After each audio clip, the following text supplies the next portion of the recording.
Today on Marketing Mavericks, we talk to Stormy Simon, president of Overstock.com, about her climb to the top and how they're using their influence for social good and more. Coming up next. Netcasts you love. From people you trust. This is Twit. Bandwidth for Marketing Mavericks is provided by CashFly at CACHEFLY.com. This episode of Marketing Mavericks is brought to you by Harry's.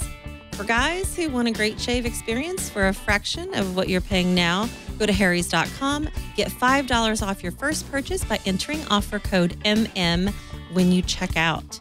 And by Squarespace. Squarespace is the easiest way to create a beautiful website, blog, or online store for you and your ideas. Go to squarespace.com and enter offer code MM at checkout to get 10% off.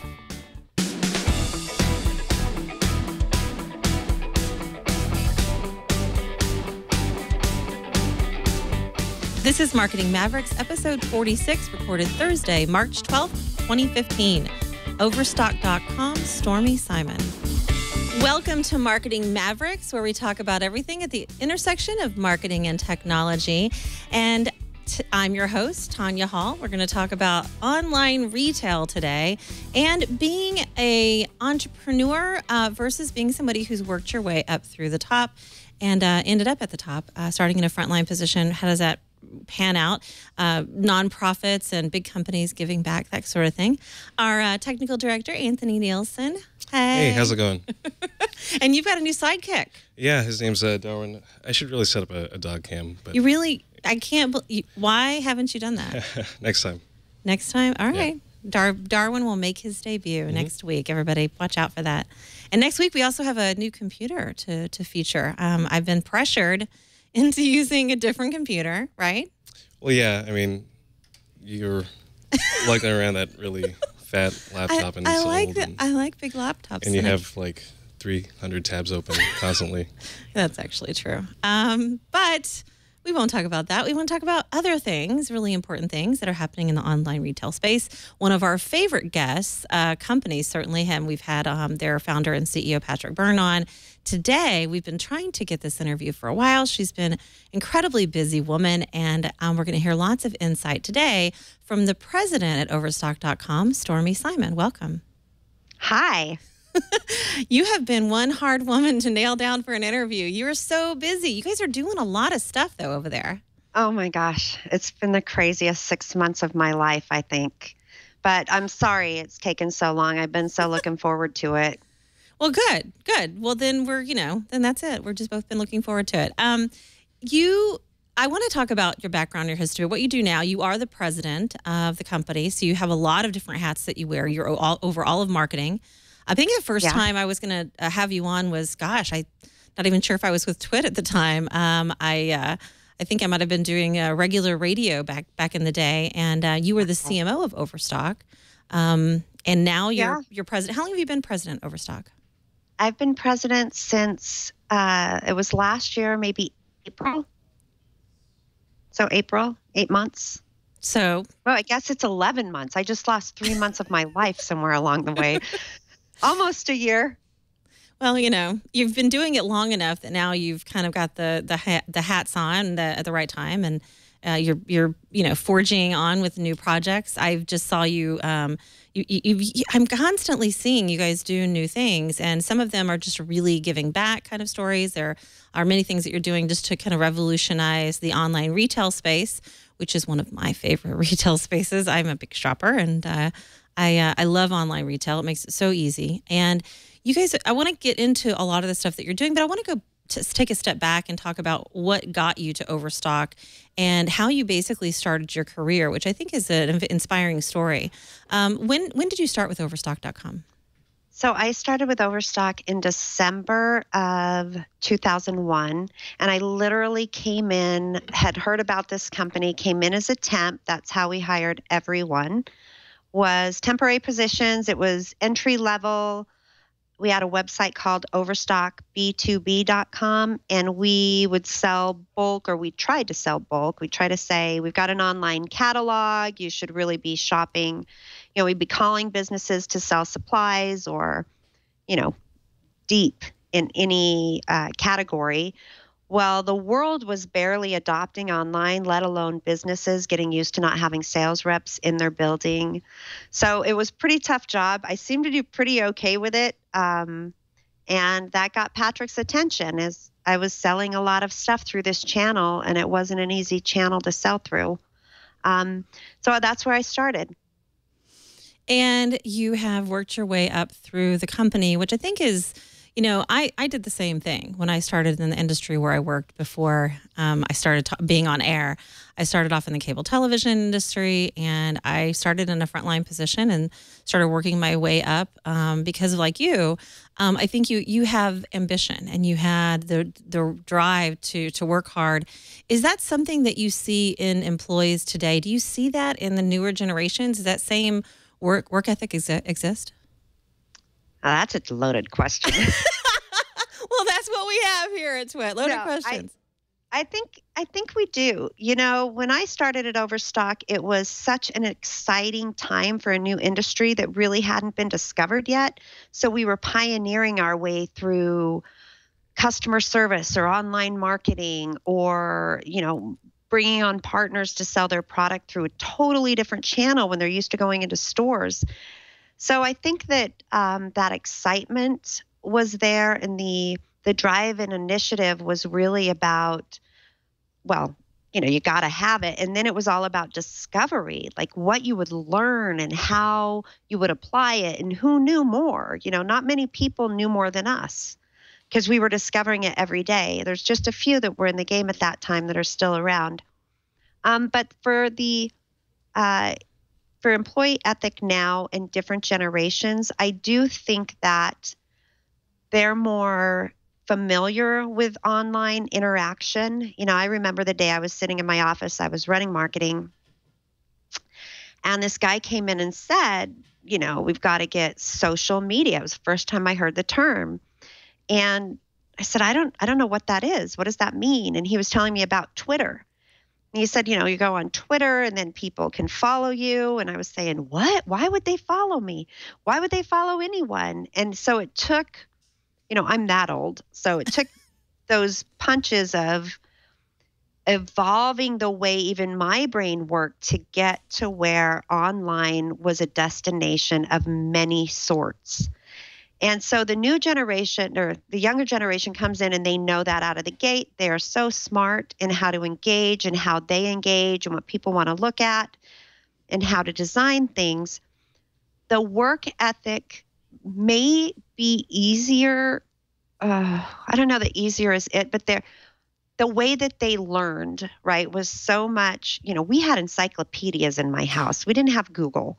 And every year we'd have to get new encyclopedias. And when you had a question, you had to go to, N through P to go in and find your answer in an encyclopedia. When you think of how archaic that seems to a 21-year-old right now. So I think in that sense, information is easier for them to get. And, I'm not sure if it translates to their work ethic, but I know that we have great workers. They're committed and excited about Overstock. They do see the opportunity. We try to embed that in our culture that, we've been around 15 years. Online shopping's really only been around 17. So it's this really interesting place to be. And it's been so exciting. And it is exciting. And I think you've entered into a time where there was a lot of change and a lot has happened, and it's continuing to grow at a pretty rapid pace. In fact, a retailer that makes me think of Overstock, but in more of a brick and mortar sense, who has been more successful or has been successful at their brick and mortar, is like a TJ Maxx, their parent company, and Marshalls and that sort of thing. How do you compare the online retail market that you've mastered? And I know they're attempting that. I know they attempted that several years ago, and it was not a success for them. How do you compare yourself with a brick and mortar like that type of retailer or another similar type of retailer to Overstock? Well, they're all competitors, right? I mean, we although it's very different. I empathize with their challenges to get online. Will we ever have a brick and mortar store? I'm not sure. It doesn't feel like that's in our strategy. But for someone to go from an industry that was developed, in the 1800s, really, right? The general store concept of walking in, you have your thing, you exchange currency, and you go home with your item, to setting up a supply chain where you can literally deliver hundreds of thousands, if not millions, of products in an endless aisle concept and represent that customer experience every time without a human touching you is not easy. That is not an easy thing to do. And so it is challenging. And TJ Maxx has their brand. They've developed it over the years. They've got consumers that walk in those stores every single day. If we had started there, our strategy to go online may have been very different than how we did it, or the things we put in place first. I think you're right. I think they're two separate strategies and sometimes crossing over into the online space, especially with the brick and mortar. We've seen it happen already where brands really struggle with their online presence. You guys have done a phenomenal job and are doing so much more. Would you say your biggest competitor is Amazon? Who is the Overstock.com competition? Well, in the beginning, it definitely was Amazon. They've become many things to many people. We've actually, in my opinion, we've developed a brand and we've stayed true to it. We are not a marketplace where, Amazon, eBay, consumers can go load up their products and sell them direct to consumers. They have a consumer to consumer model.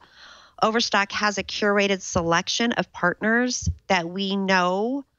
We actually know them. We know their names. We speak with them, and we've developed this whole entire business on relationships.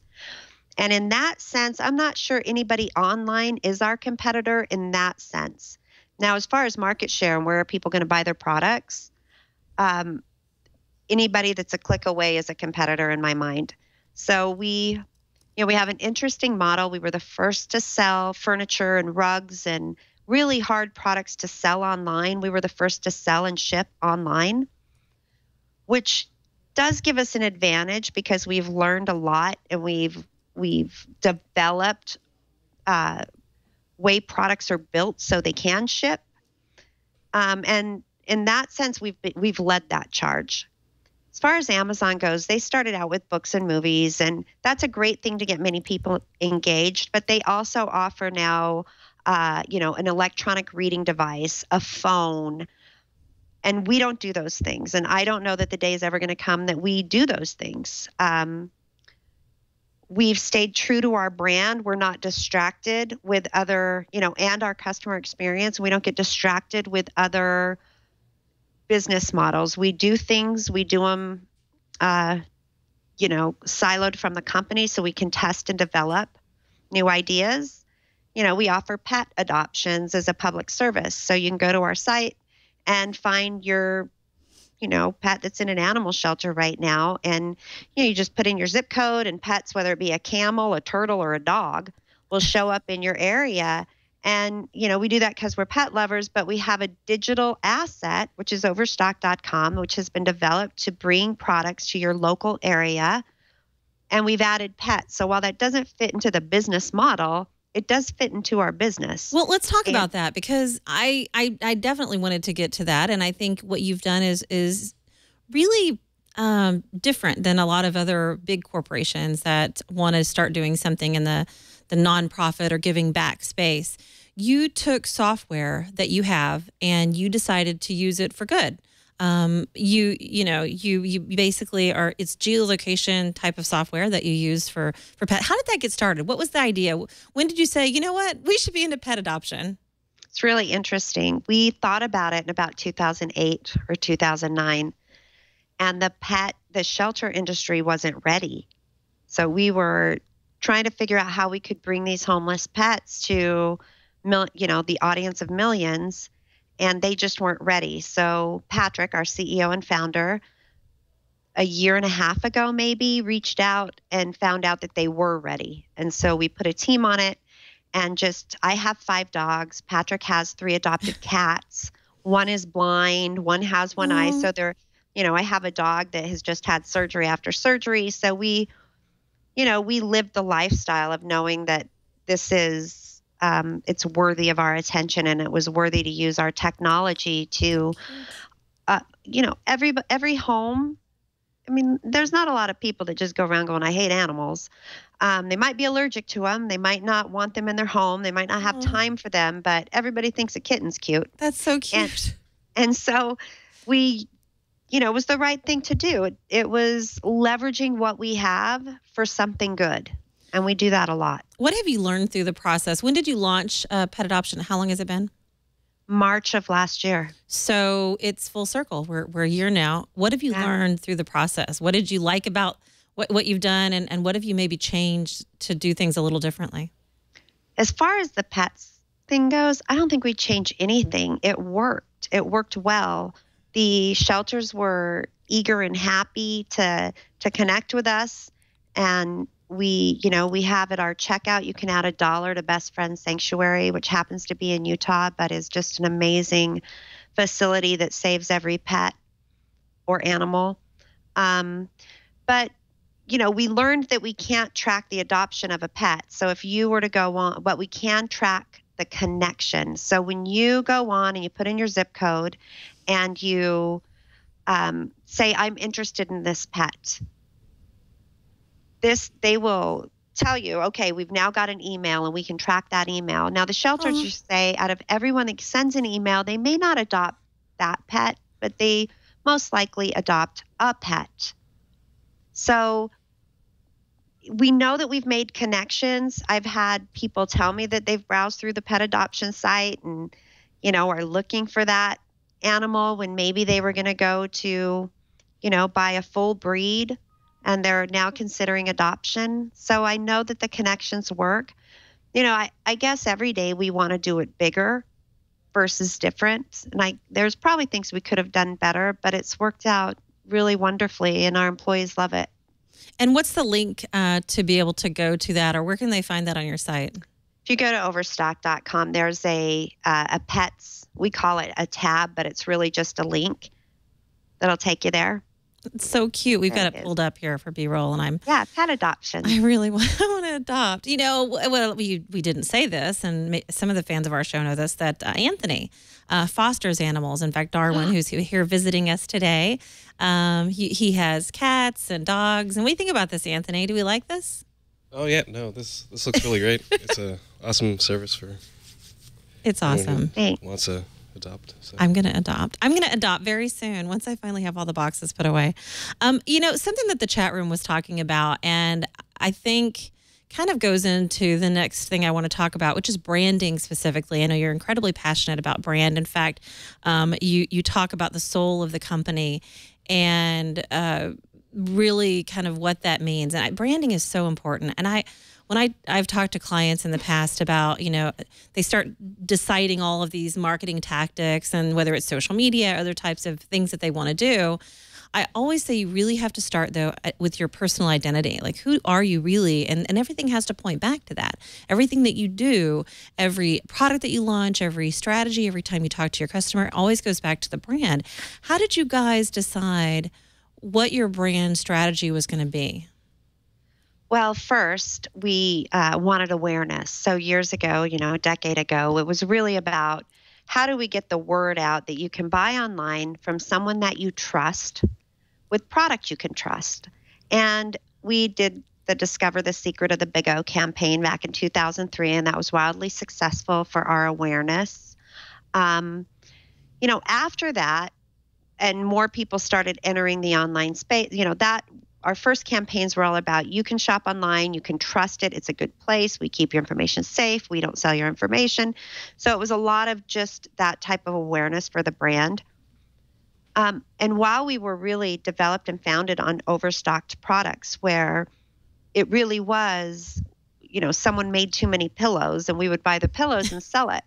It turned into, as the internet and supply chains evolved, it turned into, inline product, the best of the best product. We even developed products. So it's not overstocked products. And people who are listening, you just did the quote sign, Overstock. There was a time, talking about pillows, Stormy, that I was referred to like, I just couldn't stop buying pillows. And I think somebody said my bedroom was like the I Dream a Genie bottle with all these pillows everywhere. But it's a thing, and we love to accessorize and we love to go buy things. And you guys really do a great job. And this again was in the chat room as well. This idea of a Sears catalog, right? That I'm embarrassed to say that I have to admit and have to own it. When I was a kid, there were catalogs that we used for shopping, and I think when I think of that term today, I literally do think of Overstock as being that place that I want to go to. Burke here said he went there to find toys or whatever. But when I love to decorate, and I've been in the market for a sofa now for, a while. And we'll just say, it's good. You guys know, because you know my Overstock.com shopping cart history, so you have the inside scoop. But it's a place I go to think, oh gosh, I really want this, or I'd really like to have this.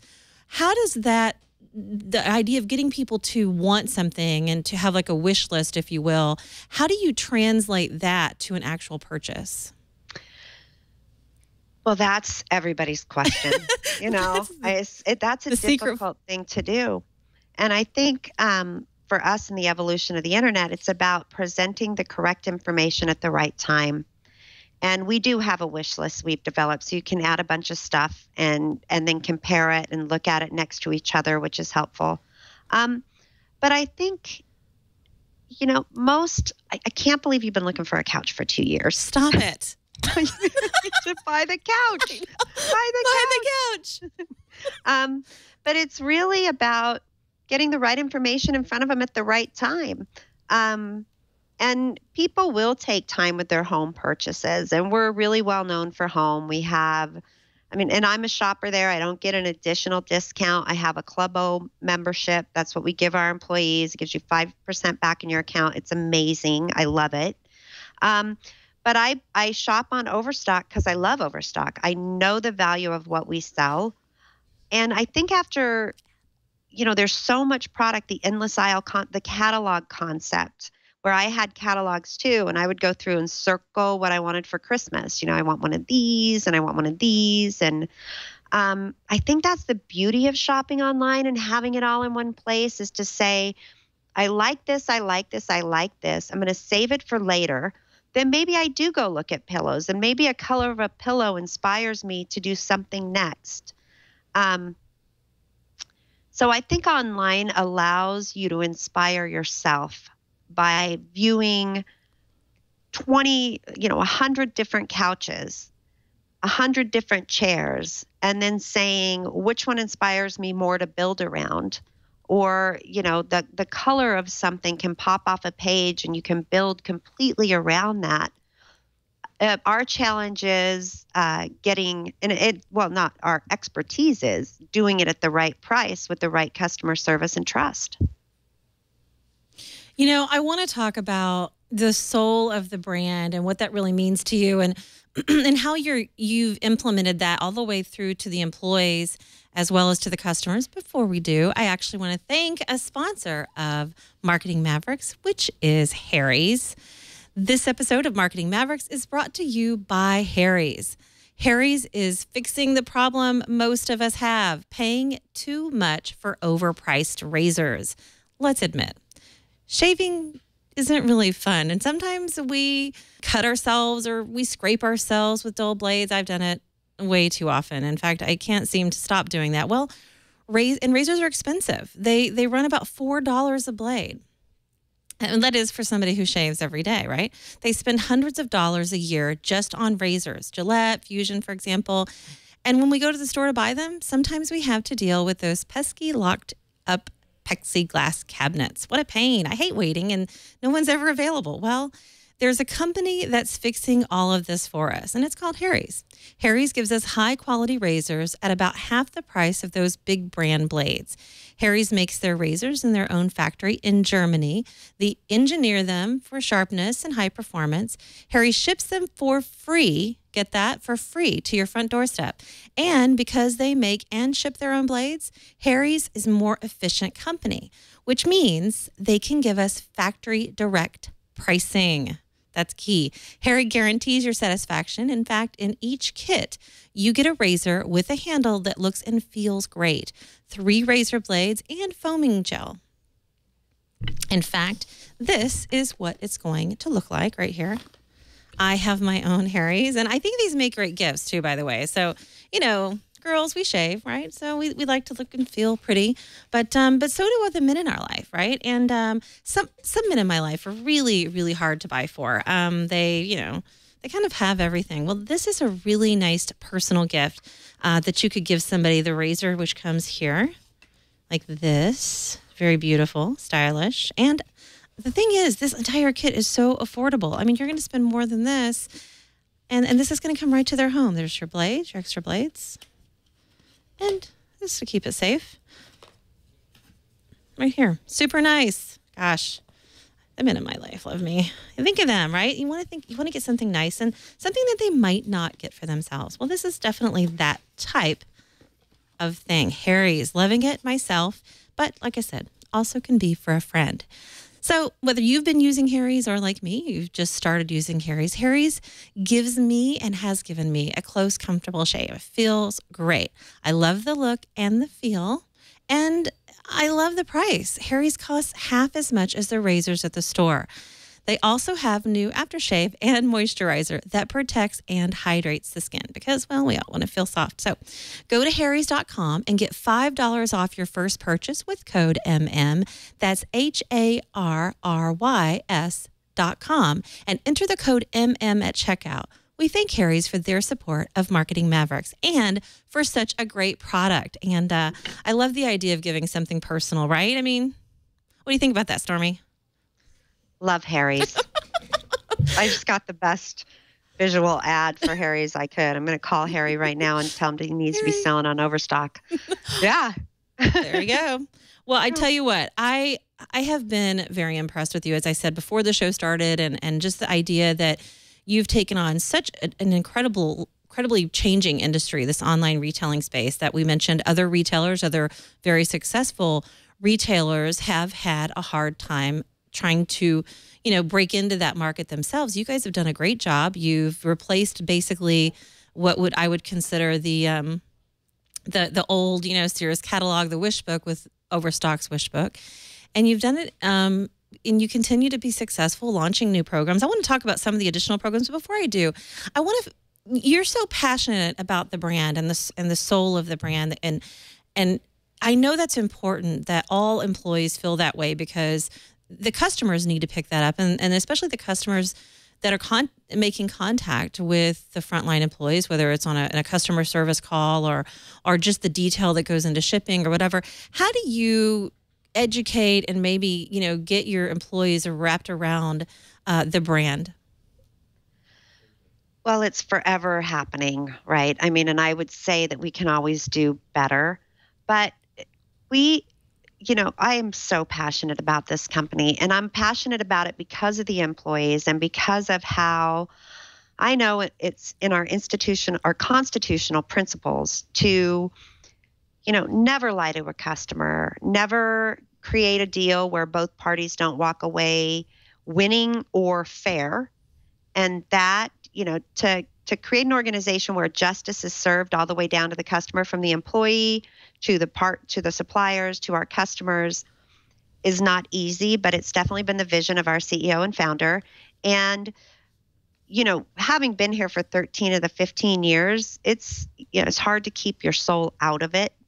But I know of all the good things that we do outside of selling couches, and that's where our soul resides. Our common, throughout our, I think we're 1,600, maybe 1,700 employees. Throughout all of us, our soul resides or meets when it comes to pets or Worldstock or Main Street or our customers.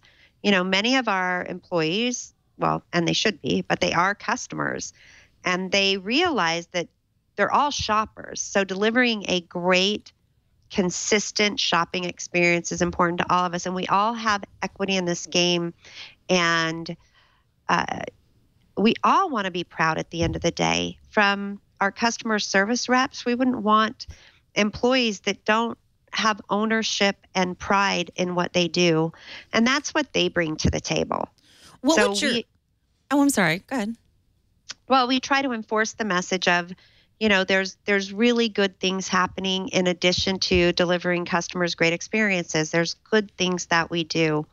But as far as having pride and doing it well and holding yourself accountable, those are the types of employees that we hire.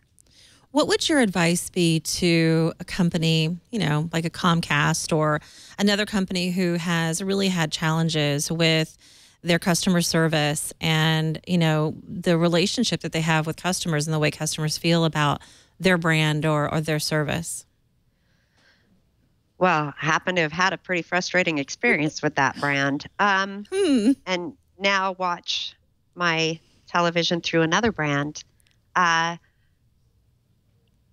think that's a big struggle. So when I had my bad experience was couple years ago only, and I wrote the president because I was that upset. And I had a couple. Like, I kept trying to get a hold of someone in their organization that would respond to me because I thought, I really want to tell you where along the lines.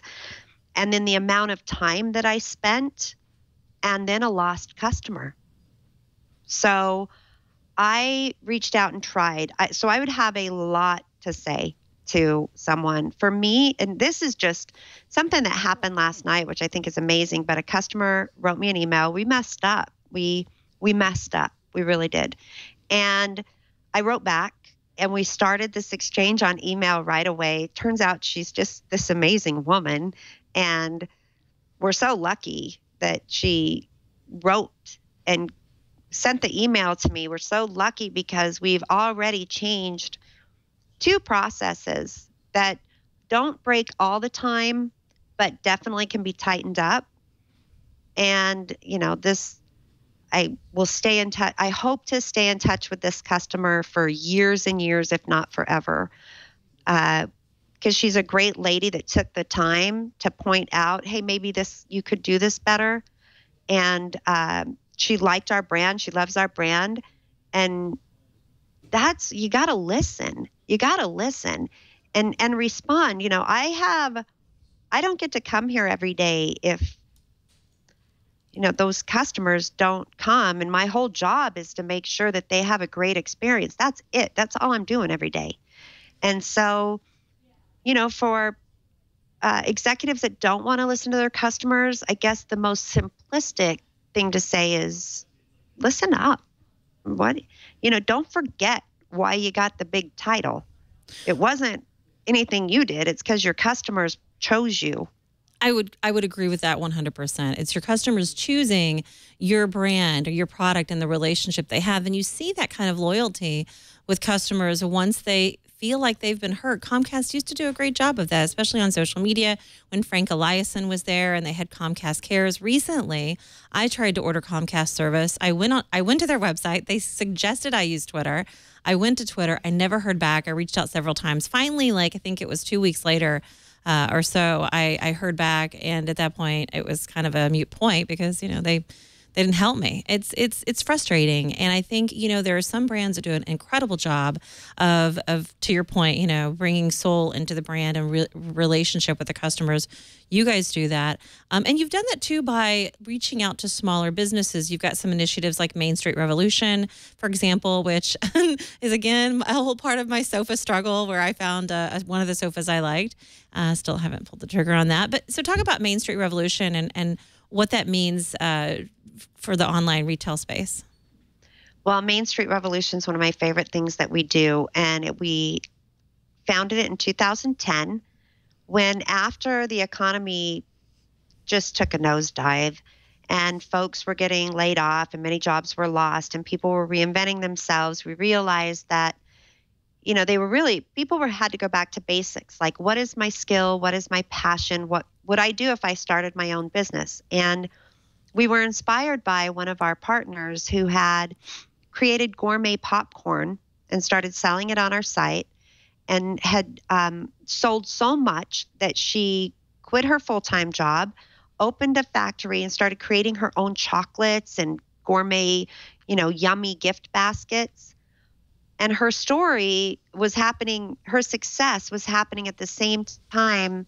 A lot of folks in this country were losing their jobs. And so we created the Main Street Revolution, which is designed for American entrepreneurs who have less than 25 employees that either assemble their products here in the U.S. or have developed a brand that they manufacture internationally, but it's their brand and it's their passion. So the jewelry that you find there are really handmade by people. Yeah, the sofa. I know what you're talking about. It's a great sofa.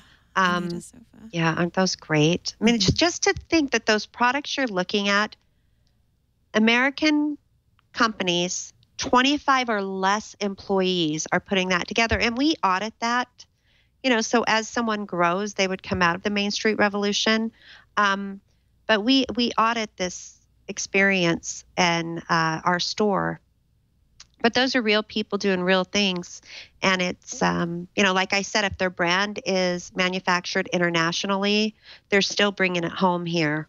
How is this different than Worldstock? I mean, in fact, I tell you what Main Street reminds me of. It reminds me of kind of your own Etsy, which I know you guys have been, again, really successful with. And I congratulate you on thinking about how you can include that in what you're doing. And I know personally, I've spoken to some of the business owners that have a small business and are excited about their relationship with you, and I like their products. So you're really helping them have a bigger voice. So how is that? Well, you're welcome. How is that different than Worldstock? So talk about Worldstock for a minute. Worldstock was founded in 2001, and it was designed to. It was really progressive, and kudos to Patrick for having this vision, but. It was designed to bring artisans in developing countries to take their product and bring them to the U.S. to millions of people that they wouldn't have access to, which may be fragmented inventory, right? Because if they're weaving their baskets, they can only weave so fast in their village. So maybe they only have 20 baskets. But we designed a system where you could just list 20 baskets. You don't need 2,000 baskets. So we launched this, worked directly with artisans, and cut out the middlemen. So this department, we run at no profit. When we do make a profit, we build schools in developing countries. We've built 25 schools that are named after Patrick's mother, Dorothy Byrne, and we build self-sustaining schools. So it's not a place where you have to go back. Patrick's full vision of this is, organizations will go into a developing country and they'll go in, and used to be, the whole world is changing now, but they'd go in and they'd do something once, like, hey, we're going to build you a house, but we're not going to teach you any skills of how to maintain your house or how to get water to your house or improve your house. So every year we've got to ask for money to make a village better. Patrick's idea was to go in and create a revenue stream so the village gets better on their own. So they're self-sufficient, self-sustaining. And that same idea was placed into these schools. So every time you buy a product from Worldstock, and we audit this by a third party every year too, but it's 70% of that retail dollar goes to the artisan. That's a deep sentence. It's 70% of a dollar goes to that artisan, right? So we've cut out the middlemen. There's catalogs that are very hoity-toity, and I'm not going to mention brands, but I found like our red Chinese bamboo vase that we sell that are also listed in very high-end catalogs. It's the same vase. They're charging 3 times what we had. Last time I looked, it was 3 times. Maybe it's different today. But there's all these people in the middle that are getting a chunk of that money. And what we've designed Worldstock to be is fair prices for amazing product that's handmade by people who take pride in their craft, and you're making a difference. You're making a difference when you buy it in someone's life. One of our beginning partners of Worldstock was this village in Peru, and they made ottomans. We still sell these ottomans. They're amazing. And this one village or community made the full ottoman. We started selling so many that they had to reach out to their neighboring village to start helping them. And I think now, last I checked, which has been a while, we had the original village building the frame, the second village putting in the stuffing, and the third village putting the leather on it. So in that, I just got the chills. In that sense, and we have in our lobby a picture from a village that they hand painted a sign that said, "Thank you, Dr. Patrick, for changing our lives." And so that's what you're doing when you shop at Worldstock. And as of today, I think we're over $113 million that we've given directly back to artisans. And really our customers have. We take enough to cover our costs to support that department, but that's the rest of it's going to those people. I love that about what you're doing. And I think that speaks volumes about your idea for the soul of the brand. And Patrick, what's not to love? I mean, you guys have such a great team. I want to talk about Wounded Warrior and your relationship with the Onion and a couple of other things. But before I do that, I want to thank another sponsor of Marketing Mavericks, which is Squarespace. This episode is brought to you by Squarespace.com. With Squarespace, it's easy for you to create a professional website, blog, or online store. Squarespace features an elegant interface, beautiful templates, and incredible 24/7 customer support. In fact, many of the guests I've had on this show talk about they started their business using Squarespace. It was so easy. And I can tell you, just because I'm in marketing doesn't mean I build websites. In fact, that's something that I always feel a little challenged by. And Squarespace is going to make it easy for you. It's beautiful. It's easy to work through. And here's why you're going to love Squarespace. It's simple, powerful, and beautiful. Making changes is clearer and simpler than ever.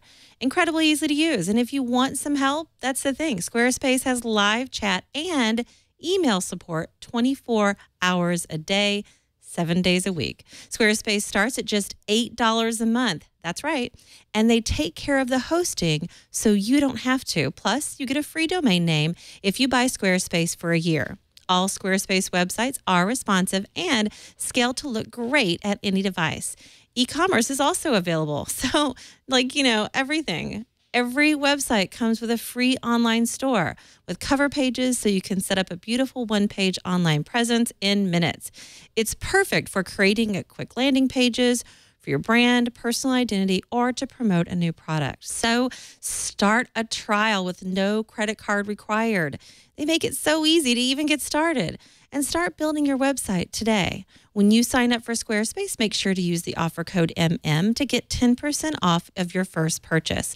We thank Squarespace for their support of Marketing Mavericks. Squarespace, built it beautiful. And they do make it easy. In fact, it's not often that you have such a huge team like you do, right, Stormy, to build everything for you. How many employees do you guys have? I think we're at about 1,700. And am I right that you guys are building a new campus? Oh my gosh, we sure are. I've been hearing about this. So tell us about that. What does that look like? Well, it's the shape of a peace sign. Overhead, it will look like a peace sign. It's round with the corridors in the center that connect it and the shape of a peace sign. But really what it is a place, it's functional. The shape of the peace sign is actually the most functional for how our employees sit and will interact with each other. But really, we're in 4 buildings right now. We've outgrown the building we're in. We've outgrown another. And this Christmas, we had an additional call center. And this Christmas, we had to expand to another space. So it's really, we're going to bring all of our employees under one roof. And I can't wait for that. I can't wait. We'll have greenhouses, so the food that we grow will be what we have in our cafeteria for folks to eat. Walking tracks, a much larger total balance program, which is all about the mental, financial, emotional, and work balance life well-being of our associates. And the renderings that you're showing right now is the location, and we bought some acreage with it. It'll be LEED certified. It's something we're very excited about, and we're just looking forward to having an environment that we want to live by, promoting everything that I said and offering today we actually offer, it'll be great to offer under one roof, but financial consulting classes. We have meditation classes for our employees. We have 2 full-time coaches or counselors that are there for our mental well-being. We have physical programs and points that we award our employees when they participate in certain activities. And so with our new Coliseum, Peace Coliseum we call it, we will be able to do that on a bigger, broader scale. We also plan to have a clinic on site. So general health issues, we'll make sure that our employees have the time to go. And that's important to us. And I'm guilty of it too. You work so much that, all of a sudden you start canceling your doctor's appointments or things that you really should be paying attention to. And so we plan to offer all of that there simply and for the benefit of our employees. Wow, that is amazing. In fact, who wouldn't want to work for Overstock.com? It's truly retail merchandise with soul. I think that's a very catchy phrase, but it's actually true. You guys live it, not just with saying that you're providing great customer service, but you reach out, you've got all these other initiatives and you do it without expecting return. You're doing it for free for other countries and building schools and hear how you're taking that mentality and breeding that into the way that you treat your own employees and what you offer them. It's pretty amazing what you guys do. Thank you. Thank you. So Wounded Warrior, what made you decide to get involved with the Wounded Warrior program? I know this is a real passion of yours. It is. Warriors in general are passion. In 2008, we started looking for something that the beginning of our soul, connecting our employees to something bigger than selling product for the greater good. And we surveyed our employees and found that most of them had relatives that serving in the military, immediate family members that have served, or grandfathers, great-grandfathers who were in World War II, or, Vietnam parents. And so what we thought was, let's look for something that supports our military. And we found the Wounded Warrior Project. At the time, they were fairly new, and no one had really heard of them, which was important to us, was to help create.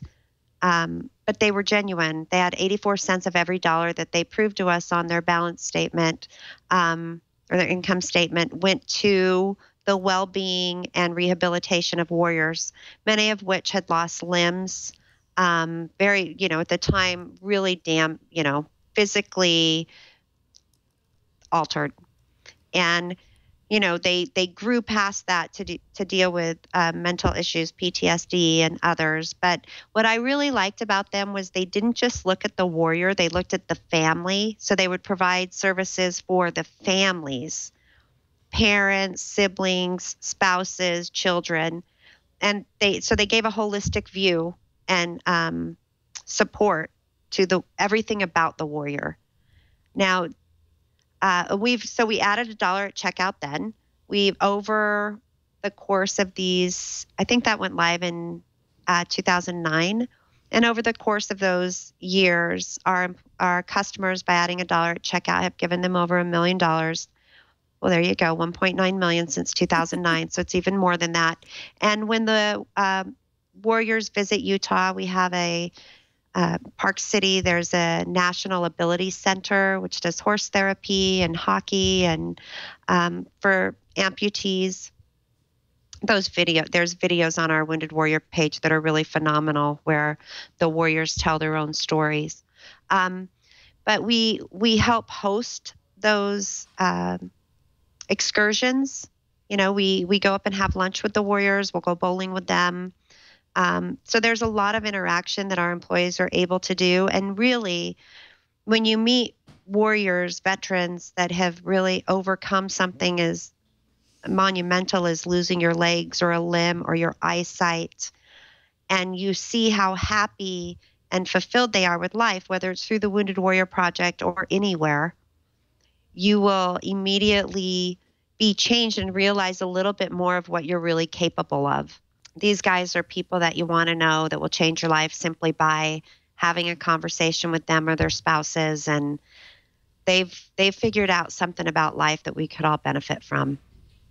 One of the questions that's come up in the chat room, and Dr. Mack is asking, and we touched on this a little bit with Overstock and Amazon, but they're making comparisons between like Tony Hsieh and Overstock and Amazon and some leaders truly in the retail space. What do you think is different or similar to maybe some of the pioneers in online retail? I think we all went through it together. So hats off to them. I respect everything that they've done.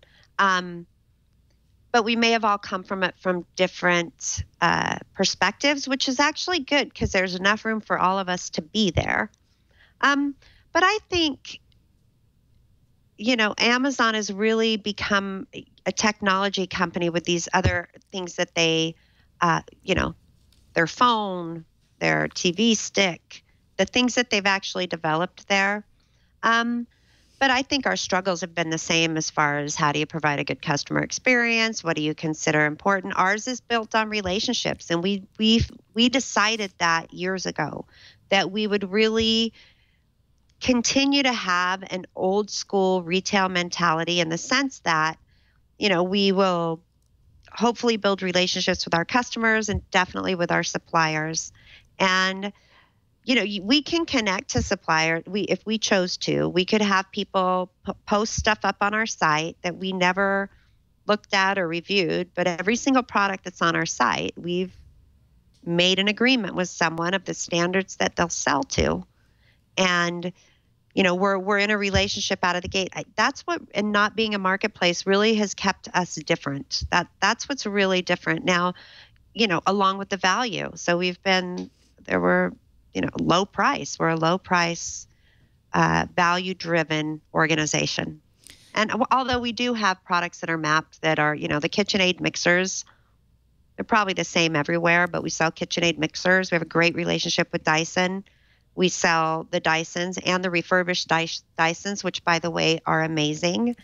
You don't have to pay full price for your Dyson. You can get the refurbs. They refurb them. They're amazing. I should have charged them for that plug, but I didn't. So I think that's what's kept us a little different. But as far as our struggles or technologies we've built, we may have all done it slightly different. But I think, in certain instances, we've come to the same place. Well, maybe not. I'm continually impressed by what you're doing. And, I'd love to have a much longer conversation, even just about how you drive traffic. What do you attribute the traffic that you get? I'd love to have you come back and drill down on some of the nitty gritty on driving traffic and keeping customers and that big mystery thing that we talked about earlier, which is how do you actually turn the shopping cart purchase into an actual transaction? I think that's still something that we all try to figure out. But you guys have done a fantastic job. And I tell you what, you're a strong woman who's learned a lot and sets a really good example for young women today, or men too, for that matter, entering in a very changed workspace, a changed environment. You're a straight shooter, you're laid back, and you seem like a lot of fun. And I'm inviting myself, actually, to the Overstock campus. Come out. I'm inviting myself. I want to see those kittens and those puppies. Yeah, the one we have today is great. Our offices today are amazing. We're just not under one roof. And when we get there, I'm just excited to be with all of our employees. And I appreciate and thank you for every kind word you just said. It means a lot. And it just means a lot. So thank you. You're welcome. And I have to ask you one more question because I don't know if this is true or if it's just a rumor, but do you guys really have The Onion as an ad agency? What's up with that? Isn't that funny? Yeah. So we signed on with them. We've done a quarter with them. We'll be doing something next quarter, but they are branching out. Onion Labs is an agency.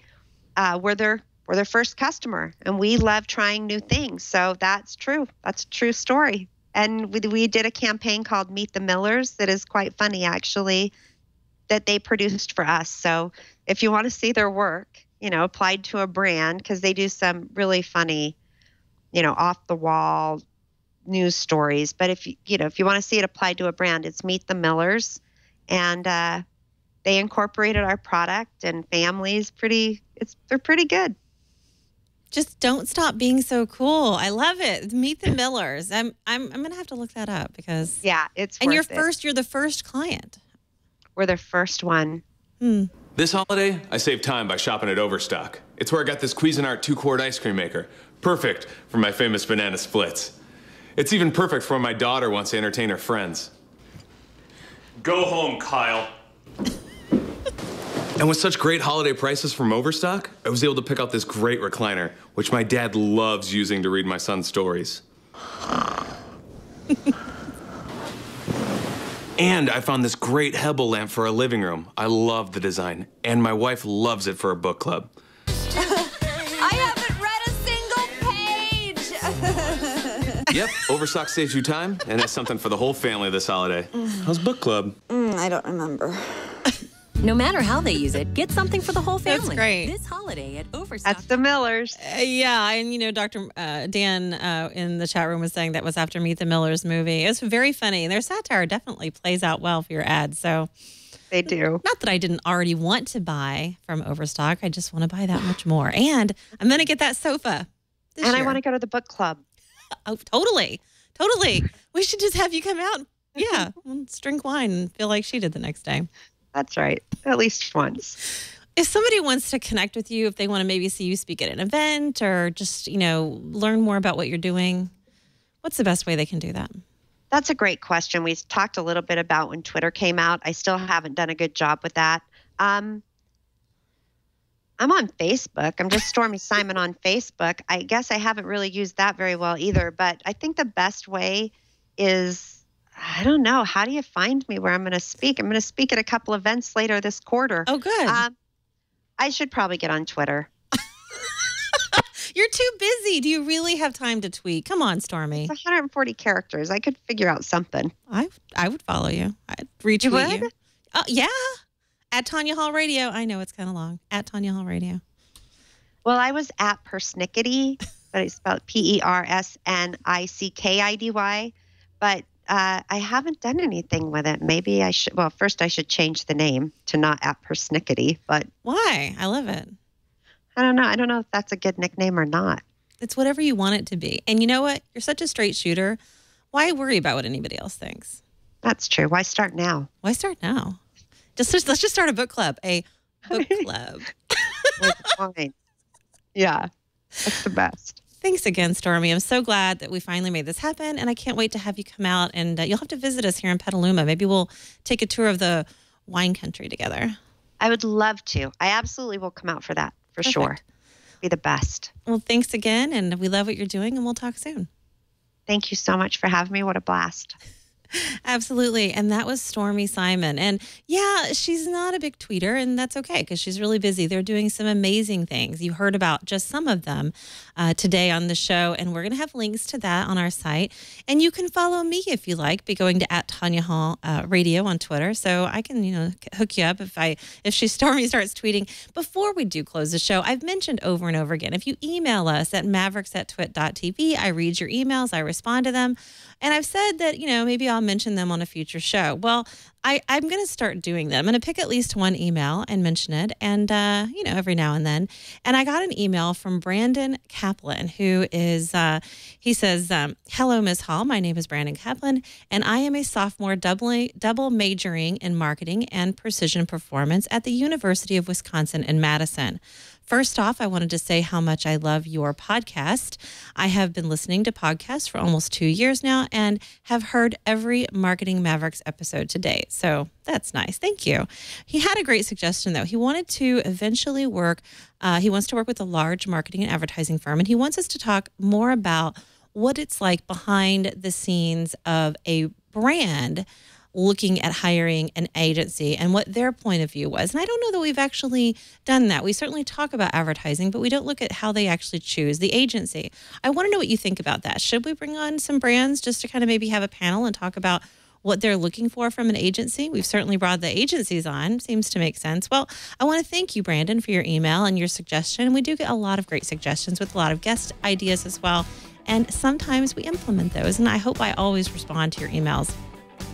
And if you want to check out this episode, you can download it on iTunes, YouTube, or wherever it is that you like to get your content. You can, like I said, follow me on Twitter at Tonya Hall Radio or connect with me on Facebook. I'd love to hear from you. Everybody, until next week, have a great day.